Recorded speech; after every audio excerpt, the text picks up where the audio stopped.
There is no question that daily life habits contribute to chronic lower back pain. And even if you're doing the right exercise routine to get out of back pain, if you don't reduce or eliminate some of these daily habits, you may be stuck in the cycle of back pain. Last week, I talked about the top 3 exercises that cause lower back pain, and you guys seem to really enjoy it. So this week, we're continuing the theme and talking about the top 5 daily activities that are contributing to chronic lower back pain. Like last week, I'm going to break each of the 5 categories down and talk about why they contribute to the problem and offer alternatives. And I'm also going to tell you about the one thing that you can do more of in your life that reduces the effects of all of these things that contribute to back pain. So let's get right into it. The first and most obvious one that you've definitely heard before, but you need to hear again, is excessive sitting. And we're going to talk about some of the problems that it causes in your spine. But the big picture is that sitting a ton throughout your day is fully accepted in our society. And so it doesn't feel wrong, but that doesn't mean that these negative effects are not happening to your spine. Even if you can't feel them in the moment, even if it feels comfortable to sit, the long-term effects of sitting are causing muscle imbalances around your spine by shortening your iliopsoas through sustained hip flexion. You are training your hip flexors in a shortened state. This causes postural conditions like excessive anterior pelvic tilt and lumbar lordosis when you go to stand up from the sitting position because your hip flexors are in an adaptively shortened position. I recently published a YouTube video diving deep into this topic and illustrating what's happening to your spine with animation so you can fully understand how serious this is. Not only that, but sitting is the most compressive position on the spine and reduces disc hydration and circulation. And sitting in a slouched posture stresses the posterior spinal ligaments and discs, which can contribute to things like bulging discs. Looking down at your screens like your phone or laptop requires neck and mid-back flexion, which shifts even more load onto your lumbar spine. And so things like a poor ergonomic desk setup, driving in a slumped posture, or laying down curled forward to look at your phone, while maybe not immediately causing back pain, are contributing to this greater monster that is the cause of chronic lower back pain. And in my opinion, worst of all, sitting with a backrest reduces your deep core muscle activation, which is the very muscle group that supports and stabilizes your spine, and the very thing that you need to be healthy and active to get out of chronic lower back pain. So here are some things that I do in my personal life to reduce the amount of time that I spend sitting. I've changed my desk setup so I'm not committed to just sitting or standing, but I can alternate between the two or do dynamic standing on a balance board or a treadmill desk or a variety of different things which I've shared in other videos. When I'm traveling and I know I'm going to be forced to be in a seated position for longer than I want to be, such as in a car or an airplane, I spend the time before and after making sure that I'm doing something other than sitting. So when I'm waiting to get on the airplane, you better believe I'm not sitting in one of the chairs that they provide. I'm walking around, moving my body, and even when I am on the plane, I'm getting up frequently, finding excuses to go to the bathroom, standing in the hallway from time to time, etc. And this theme pretty much flows into all areas of my life. You'll find me standing in waiting rooms like at doctor's offices, and even at restaurants. I prefer to find a bar height table so I can stand and still be at the same height of the people I'm interacting with if they're sitting.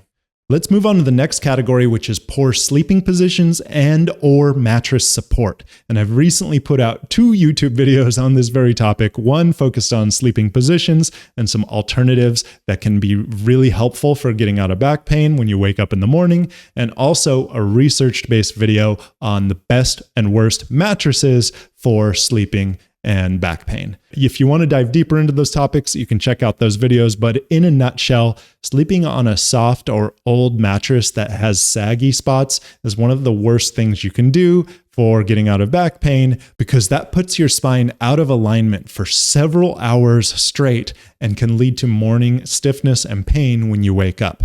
Sleeping positions also matter. There is no one best position for you to be in, but there are several things that you can try, such as putting extra pillows between your knees, the zero gravity position, and the 3/4 sleeping position, which I demonstrate both of those in the video. The very clear conclusion with mattresses is that if your mattress is older, like 7 to 10 years old, it needs to be replaced because it's likely lost its life and is not supporting your spine the way it should be. And for new mattresses, a medium firm mattress is usually the best way to go for most people. The third category is poor bending and lifting mechanics, and this is extremely common during mundane household activities like groceries, dishes, brushing your teeth, and just cleaning the house when we're not really thinking about core engagement, hip hinging, and the type of mindset that we take into the gym. But what I really encourage you to do is to take that mindset that you have when you're lifting heavy weight in the gym and apply it on a lower level, a less intense level, when you're doing everything around the house. Healthy movement is important, especially when we do it at a high repetition, because if we're not engaging properly and hinging at our hips during these movements, even though they're not high intensity, we're doing them hundreds of times a day when you're brushing your teeth or shaving or looking in the mirror or doing all these micro movements.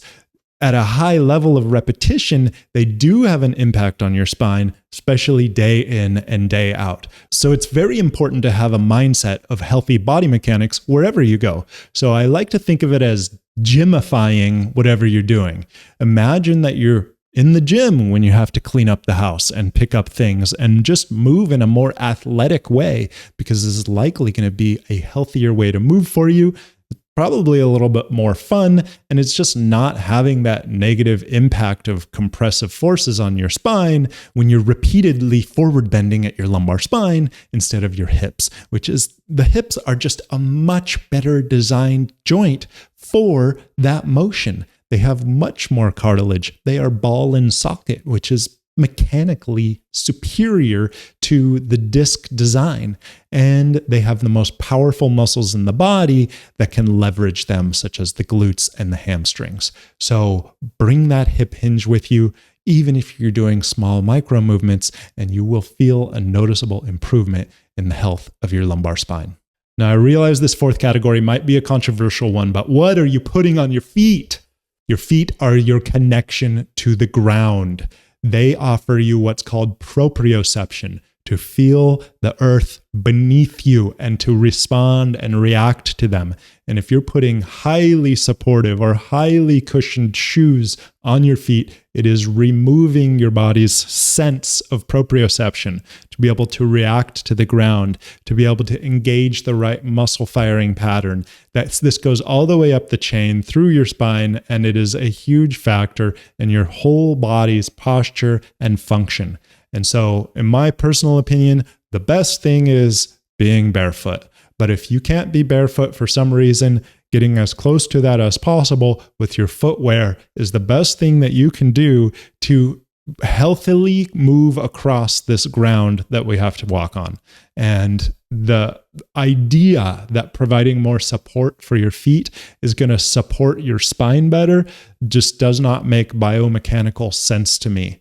If your feet need support, then we need to build that support with your intrinsic foot muscles and create a healthier contact with the ground, but not providing that as a crutch through outside external devices like highly supportive footwear that's just going to contribute to the weakness in your foot muscles, because you're providing that support with something else and your foot muscles don't have to do the work anymore. So if you don't use it, you lose it. And this can contribute to a spiral that many people have found themselves in because of the modern footwear industry.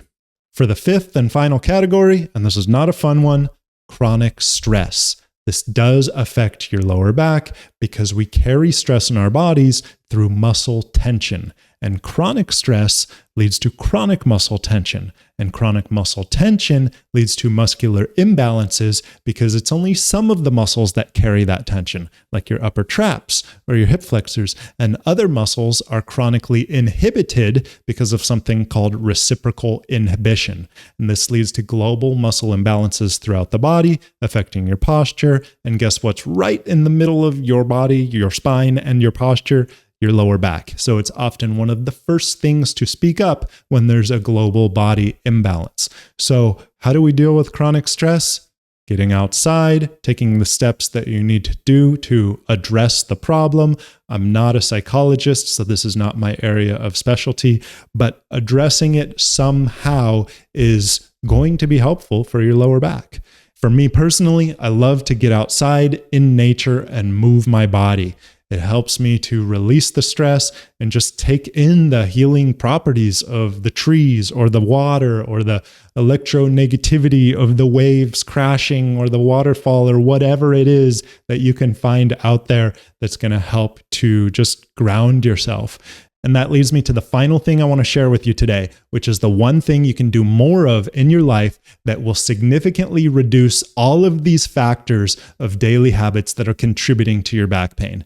And the one thing that you can do more of that will help your back pain across the board is dancing. Whether you're alone in your living room with no one watching, or you get out there and find some live music to dance to, the variety of movement that dancing offers your body is so healthy because it is a synergistic way to use all your muscles.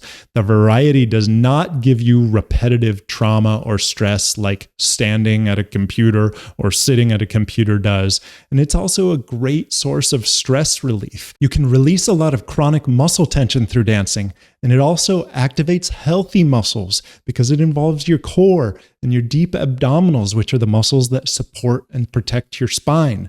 So if you can replace any of these daily habits that might be hurting your spine with dancing, you will no doubt be better off, and you'll probably sleep better too.